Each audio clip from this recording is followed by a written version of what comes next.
जय हिंद। इस वक्त हम लोग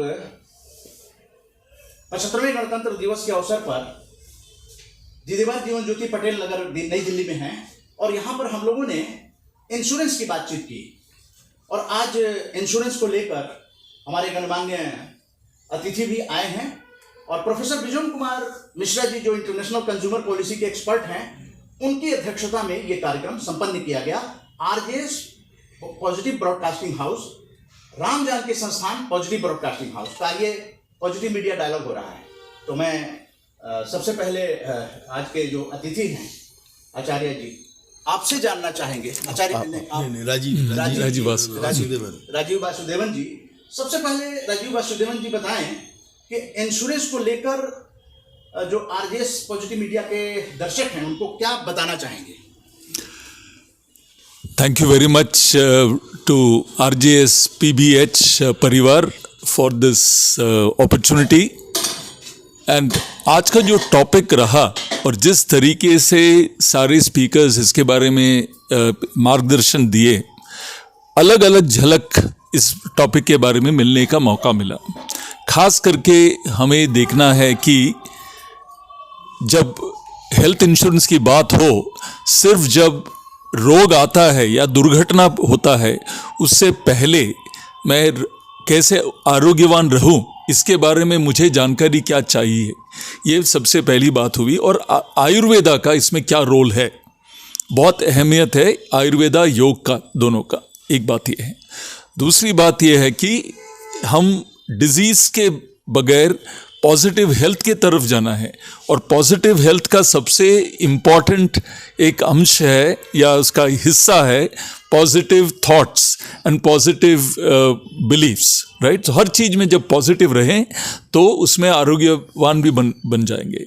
अगर देखेंगे आयुर्वेदा का दृष्टिकोण देखेंगे तो उसमें एक बहुत सिंपल एक श्लोक है, कौन है आरोग्यवान या स्वस्थ कौन है। कहते हैं समदोष समग्निश्च समधातु मलक्रिया प्रसन्न आत्म इंद्रिय मनः। ऐसा जो व्यक्ति हो, इसको सब साथ में जो हो वो है स्वस्थ। ऐसा नहीं कि जो दारा सिंह जैसे बिल्ट हो या सलमान खान जैसा हो, या it is not physical, it is physical mental spiritual. In that way अगर आप देखेंगे तो जैसे प्रोफेसर बिजोन मिश्रा जिस तरीके से फ्रेश माइंड से, राइट, जो भी अगर सब्जेक्ट आता है उस पर कैसे फ्रेश झलक आता है। But to go back to your point Manna ji, insurance में हमें ये देखना है कि जल्दी शुरू करो ताकि आपका प्रीमियम कम रहे और जब आप हेल्दी हो, जब इंश्योरेंस की ज़रूरत नहीं हो, आप इन्वेस्ट करें और ज़िंदगी भर जब जाओगे तो परिवार के लिए भी खर्चा कम होगा और your coverage will be very high. तो ध्यान से, जैसे जागो ग्राहक कहते हैं, इंश्योरेंस में ही जाग के आरोग्य के बारे में भी, इंश्योरेंस के बारे में भी जाग के आप एक ग्राहक बने इस बारे में। Thank you. अलग अलग आयु वर्ग के लोग होते हैं। ओके, तो अलग अलग इसमें देखेंगे तो पहली बात यह है कि रोग, जब मैं अगर 50 साल में या 40 साल में अगर मेरा बीपी आता है, डायबिटीज़ आता है, उसका शुरुआत 10 साल में 20 साल में शुरू होता है। मैं जब सोचता हूँ कि मैं तो अभी कोई प्रॉब्लम नहीं है, बट जब मैं सोचता हूँ, मैं एक चीज़ कहूँगा धनंजय जैसे भी, हर व्यक्ति रोग के सीढ़ियों पर अलग सीढ़ी पे पहुँच गया है। ये सोचना कि मैं बिल्कुल ये हूँ, ऐसा तो मैं मरूंगा ही नहीं, राइट। तो ये हमें ध्यान से रखना चाहिए कि हमारा तो सबसे अच्छा ये होगा कि मैं एम्पावर करूं खुद को कि मेरे लिए क्या उचित है। दूसरी बात बहुत इंपॉर्टेंट है, जो मेरे लिए उचित है वो आपके लिए उचित होना जरूरी नहीं है, और मेरे लिए जो उचित है बेंगलुरु में वो मेरे लिए दिल्ली में उचित होना जरूरी नहीं है। उसके लिए देश काल, राइट, जो मैं जून में करूंगा और मैं जनवरी में करूंगा, ये सब उसमें क्या बात है। जब हम कहते हैं कि दादी के नुस्खे और बोलते हैं कि दादी, अभी तो जैसे बिजोन जी ने बताया कि अभी जॉइंट फैमिली नहीं है और दादी जो है उनको भी इस बारे में काफ़ी ज्ञान अभी गया। पुराने ज़माने में जॉइंट फैमिली में हर परिवार के जो मेंबर है they had a collective wisdom, अभी वो कलेक्टिव विजडम सब खो गया है। तो इसमें मैं क्या कहूँगा, आयुर्वेदा जो कहते हैं दादी के नुस्खे से भी ज़्यादा है। अगर दादी नहीं मिले तो आप एक अच्छा आयुर्वेदा वैद्य को मिले, वो आपको ठीक तरीके से शास्त्र प्रकार, right, there is a science to it. And कैसे साइंस बना आप देखना चाहिए कि ओवर मिलियंस ऑफ ईयर्स। और एक बहुत इंपॉर्टेंट चीज़ है, हम सोचते हैं कि हम तो बस हम पुरुष है या महिला है, हम वी आर ह्यूमन बीइंग, हमें दिमाग है।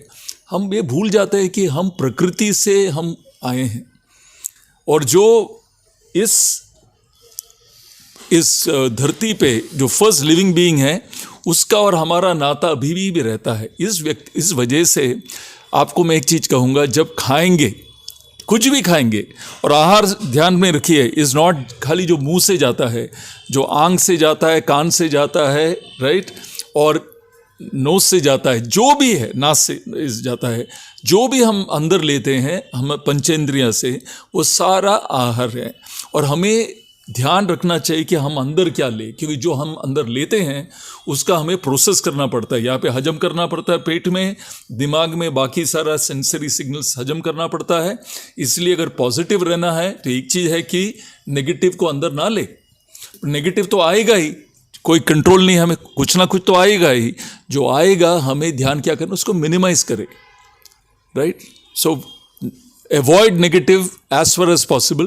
जब नेगेटिव आता है उसको पॉजिटिव तरीके से उसको हम रिस्पॉन्ड करें। इस तरीके से थोड़ा मेन चीज़ है कि निदान परिवर्जन कहते हैं आयुर्वेदा में। इसका मतलब क्या है, आहार विहार मानसिक factors, then external factors, and then इसे कोमॉर्बिडिटीज। तो निदान परिवर्जन में क्या कहते हैं कि जो रोग का मूल्य कारण है उसको अवॉइड करे, नहीं तो उसके विदाउट दैट, अभी समझो कि मैं anyway it quickly to tell, prevention is the best form of cure. तो अगर उस हिसाब से अगर देखोगे तो एवरी मोमेंट जो अवेयरनेस से करोगे, एंड एज मान्यवर कहते हैं कि हर चीज़ सेल्फ ऑब्जर्व करो। उसी चीज़ से हम कहते हैं, जब खाना खाने जाते हैं, बुफे में जाते हैं, थाली मिलता है, हम सोचिए खाना आ गया, राइट।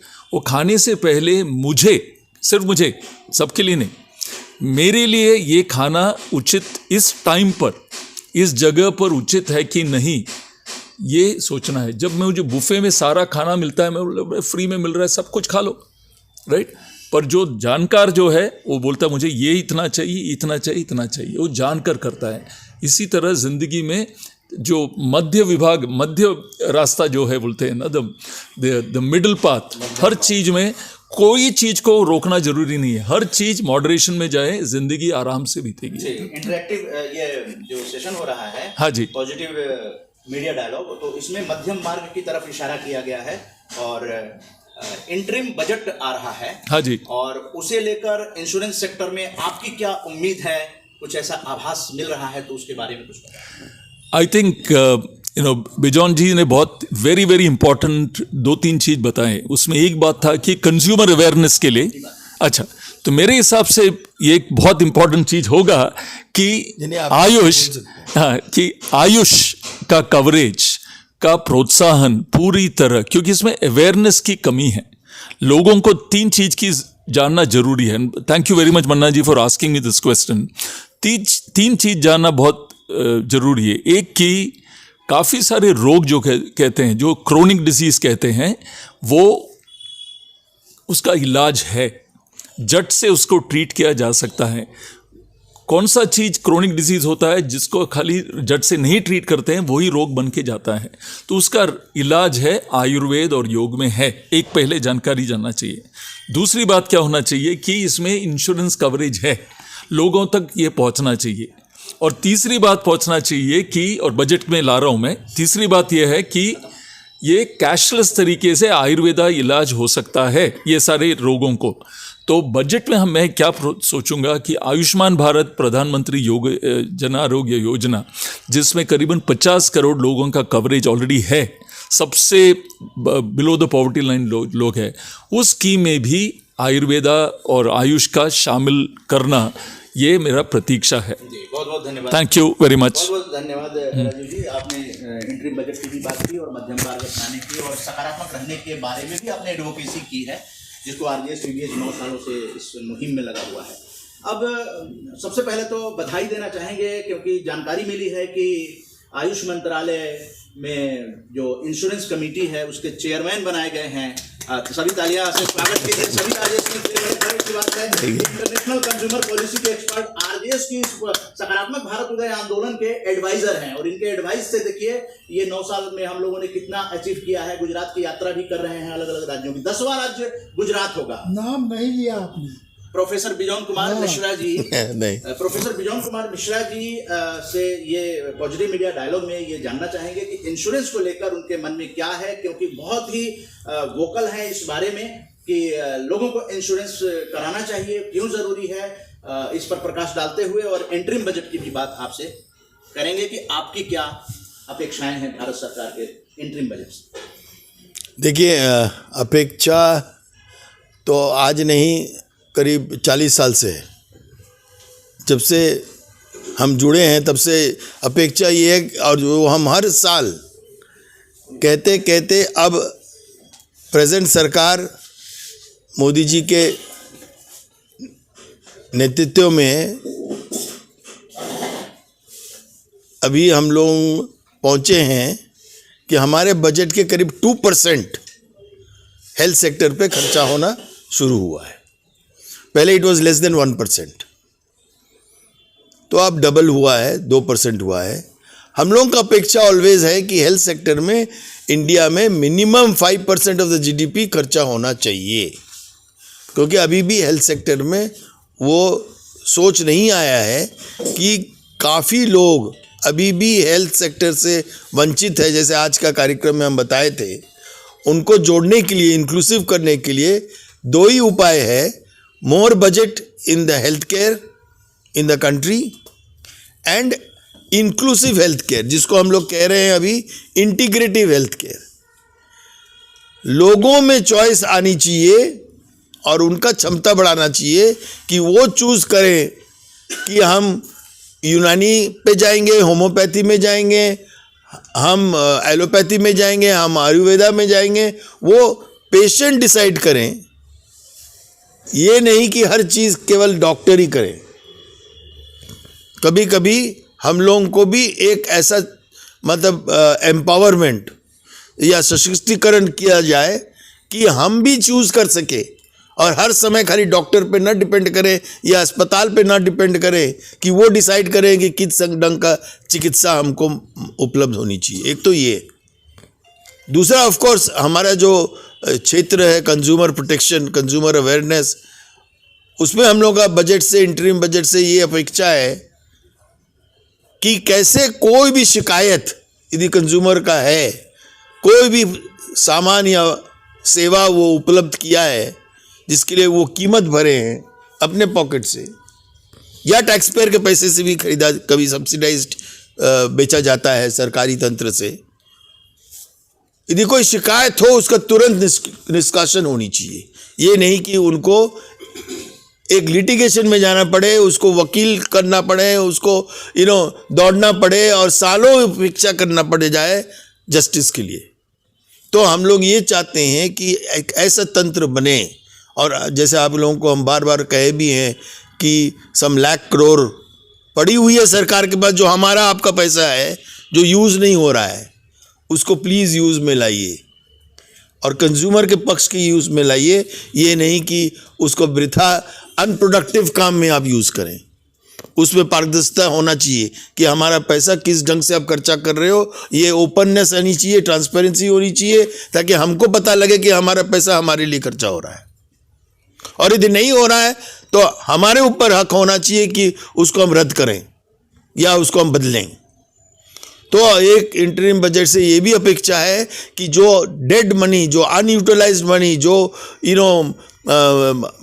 सरप्लस मनी जो सरकार के पास पड़ी हुई है, जो आपका और हमारा पैसा है, उसको डेड करके ना रखा जाए, उसको एक सही उपयोग में लाया जाए। That's my second expectation of the budget. One is health care, one is use of resources for prompt redressal, good exchange and refund policy. हम पहले एडवांस में दे देते हैं पैसा रेलवे के टिकट पे, यात्रा के पहले हम पूरे पैसे दे देते हैं, लेकिन यदि यात्रा नहीं होता है वो रिफंड के लिए हमको महीनों वेट करना पड़ता है। क्यों वेट करना पड़ता है? ये तंत्र का अच्छा एफिशिएंट तंत्र नहीं है। हमको तुरंत मिलनी चाहिए, जिस अकाउंट से गया है पैसा उसी अकाउंट में तुरंत विद इन फ्यू मिनट्स आ जानी चाहिए। यदि ट्रेन लेट हुआ या ट्रेन कैंसिल हुआ है और हमको यात्रा नहीं करना है, हमको फुल रिफंड मिल जाना चाहिए विदाउट एनी क्वेश्चंस आस्क्ड। वैसे ही एयर ट्रैवल में, वैसे ही हर चीज़ में हम लोगों को जहाँ भी हमको एडवांस में पैसा देना पड़ता है, वो पैसा हमको हमारे पास तुरंत रिफंड होनी चाहिए इन अ ईजी एफिशिएंट मैनर। जैसे हम पेमेंट करते हैं उसी ढंग से हमको रिफंड भी होनी चाहिए, या हमको डिफेक्ट फ्री प्रोडक्ट मिले। यदि डिफेक्टिव प्रोडक्ट आ गया हमारे पास, हमको डिफेक्टिव प्रोडक्ट मिले, तुरंत मिले, जल्दी से जल्दी मिले, क्योंकि हम उसका पैसा दे चुके हैं। The most important aspect is in our consumer protection कि लोगों में जागरूकता लाना उस भाषा में जिस भाषा वो समझता है। और हर समय हम देखते हैं कि हम उस भाषा में बात कर रहे हैं जो लोग नहीं समझते। और हम इसका उदाहरण देते हैं कि जब हम गए फर्स्ट टाइम यूके 2003 में, और वहाँ हम देखे कि जो उनका सिटीजन्स चार्टर होता था, जहाँ पब्लिक सेवा की बात है, आपको तेलुगु में मिलेगा, तमिल में मिलेंगे, गुजराती में मिलेगा बुकलेट्स यदि आप चाहोगे, ब्रेल में मिलेगा। यहाँ पर आप यदि चाहोगे तो मोस्ट ऑफ द टाइम आपको केवल अंग्रेजी में ही मिलेगा, कभी कभी हिंदी में मिल जाता है गलती से, और आपके जो अपना भाषा है उसमें कभी नहीं मिलेगा कोई भी लिटरेचर जिससे आपको जागरूक किया जाए। विदेश में हमारे देश के रीजनल लैंग्वेज में प्रिंट हो रहा है, लेकिन हमारे देश में नहीं हो रहा है। तो एक संचार जो है उस पर हम लोग को बहुत ध्यान देना है। हम बार बार बजट में यही अपेक्षा रखते हैं कि एक अलग डिपार्टमेंट बन गया, मंत्रालय बन गए, डिपार्टमेंट ऑफ कंज्यूमर अफेयर्स, लेकिन वो कंज्यूमर वेलफेयर फंड जो पड़ी हुई है वो यूज़ नहीं हो रहा है इसी काम के लिए जिस काम के लिए वो फंड बनाया गया है। जो फाइनेंस मिनिस्ट्री के पास फंड है, लेकिन उसका management department of consumer affairs के पास है। हम लोग चाहते हैं, अभी सेंट्रल कंज्यूमर प्रोटेक्शन अथॉरिटी भी बन गया under the new consumer protection act, लेकिन वो अथॉरिटी आज तक अभी तक उस ढंग से नहीं चल रहा है जिस ढंग से उसको चलना चाहिए, और जिस ढंग से उसका जो स्ट्रक्चर बना है, कानूनी स्ट्रक्चर, उस पर चर्चा शुरू हुआ है बेशक, क्योंकि हम लोग उस बात को उठाए हैं कई बार। तो चूंकि हम लोग उठाते रहेंगे इस बात को जब तक वो रेगुलेटर उस ढंग से ना काम करे जिस ढंग से हम लोग चाहते हैं कानूनी रूप से हो। तो इस इंटरिम बजट में, of course interim budget is interim budget, full budget नहीं है, लेकिन फिर भी इसमें हम जो सोच रहे हैं, जो सरकार का मतलब सोच रहेगा, वो 5 दिशा में रहेगा। विमेन के सशक्तिकरण, तो ladies will get a lot of new goodies, आपके लिए बहुत अच्छे अनाउंसमेंट्स होंगे, बहुत हम उम्मीद करते हैं, क्योंकि ladies is one of the prime movers in the country. In fact हम जब डेवलप्ड कंट्री विज़िट किए, हम क्या पाए कि वहाँ पे लेडीज़ का role is very positive and very high, जो हमारे देश में अभी भी होना चाहिए, उस ढंग से नहीं हो रहा है जिस ढंग से होनी चाहिए। सो लेडीज़ को और आगे ले जाना है। इनफैक्ट हमको अभी याद आ रहा है, हम एक बार सरकार को जब बोले कि लेडीज़ क्यों नहीं है इस परिचर्चा में, तो बोले मिलते नहीं हैं। तो हम उनको बोले फिर खोजिए, यदि मिलते नहीं हैं तो खोजिए। और जब खोज शुरू हुआ तो हम लोग को लेडीज़ मिल गए जो जेट भी चलाने लग गए, जो फाइटर जेट्स चला रहे हैं, और हमारे इंडियन एयरफोर्स में भी नियुक्त हो गए हैं। सो जब आप खोजेंगे तब आपको टैलेंट मिलेगा, जब आप खोजेंगे नहीं तो आपको 10 बहाना मिल जाएगा कि हमको नहीं मिल रहा है। So ladies have shown the way in our country that they have got equal talents as man, and they are now in every section of the society, including our defense services, navies, in all our atomic services, whatever you say, ladies are there. And of course, our main subject is always कि हमारे देश में गरीबी रेखा के नीचे जो population है उसको हम कैसे कम से कम कर दें, that is our biggest responsibility. और बार बार यही कहते हैं कि उसको कम करने के लिए दो क्षेत्र में काम करना है, एक है हेल्थ केयर और एक है एजुकेशन। जब तक we will not give enough budget for education, and education means the national education policy of 2017, the new policy which is no more new, it is now national education policy, जिसमें बार बार ये कहा जा रहा है कि skill development is the main focus of the policy. It is not going into the classroom but doing certain activity which will bring productivity, employment and revenue for the country. So education means revenue for the country. Education means activities for the country. Education means wellness of the country. Education means that we become world number one economy of the world. That is education. So education, healthcare is prime, and I am expecting this interim budget to address some of these key issues and bring that smile on the face of millions of people in our country who still do not have a stable employment or a source of income, to give them a source of income which brings respect and dignity and also progress in their life and lifestyle. Thank you very much.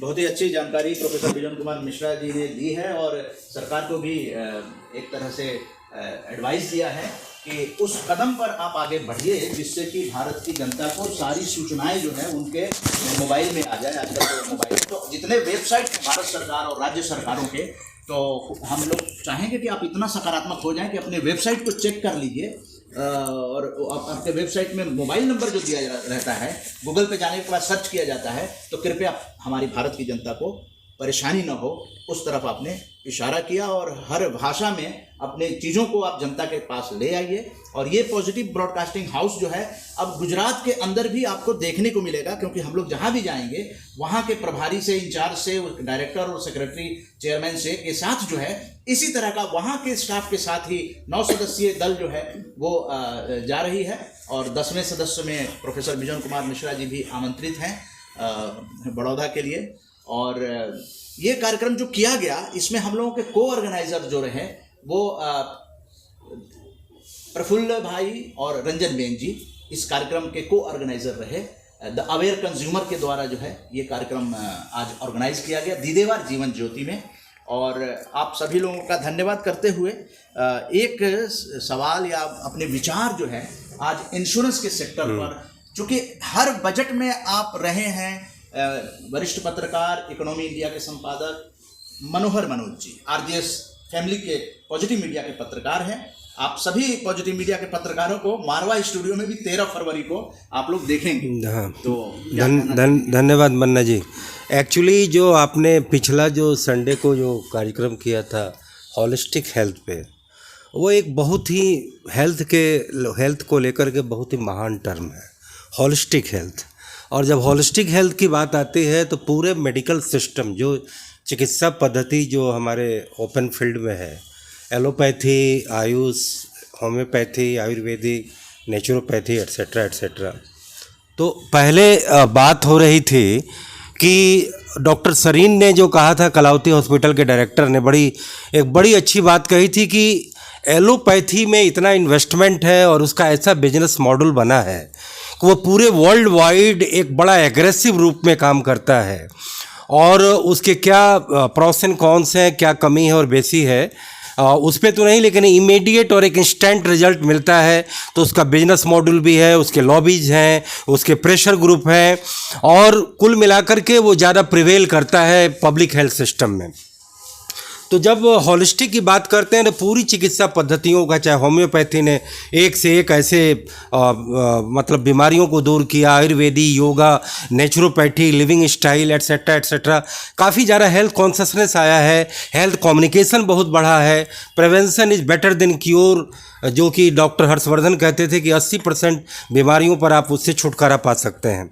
एक नया जो term चला है insurance का, आप इस बात को यकीन मानिए कि इंश्योरेंस एक बिजनेस मॉडल है और इसके लिए बड़ी बड़ी लॉबीज काम कर रही है, खास करके प्राइवेट सिस्टम में। कहा गया कि इंश्योरेंस को लाओ। भारत सरकार के प्रधानमंत्री ने जो आयुष्मान हेल्थ लाया, जिसमें कि गलत आंकड़ा है कि 50 करोड़, और आंकड़ा जो 35 करोड़ है वह भी मेरे हिसाब से गलत है। मुश्किल से 18-20 करोड़ इसमें रजिस्ट्रेशन हुआ है, लेकिन वो अभी सिस्टम पूरे तौर पे स्टेबल नहीं हुआ है। और जहाँ तक हेल्थ इंश्योरेंस की बात है तो इंश्योरेंस का एरिया हेल्थ है, एग्रीकल्चर है, जनरल इंश्योरेंस है, ऑटोमोबाइल है, ठीक है, अनटैप्ड मार्केट है। हम केवल कॉर्पोरेट, चूँकि मैं भी इकोनॉमिक्स का आदमी हूँ, तो इंश्योरेंस अभी भी केवल 17% टैप हुआ है, बाकी मार्केट खाली है। लेकिन आप प्योर जब हेल्थ की बात करते हैं, स्वास्थ्य रक्षा की बात करते हैं, तो ये एक इतना बड़ा मानव इशू है, इतना बड़ा ह्यूमन इशू है कि हम इंश्योरेंस के जरिए एक मार्केटिंग की प्लानिंग कर रहे हैं। आप देखते हैं कि एक तरफ इंश्योरेंस में बिजनेस का मॉडल घुसा हुआ है, दूसरी तरफ करप्शन, घोर करप्शन का भी मामला है। कैश और कैशलेस का विवाद चलता है। हॉस्पिटल में कई सारे कवरेज नहीं होते हैं, कई सारे होते हैं, वो आपके डिस्क्रिप्शन पर छोड़ा गया है। तो हमारा ये मानना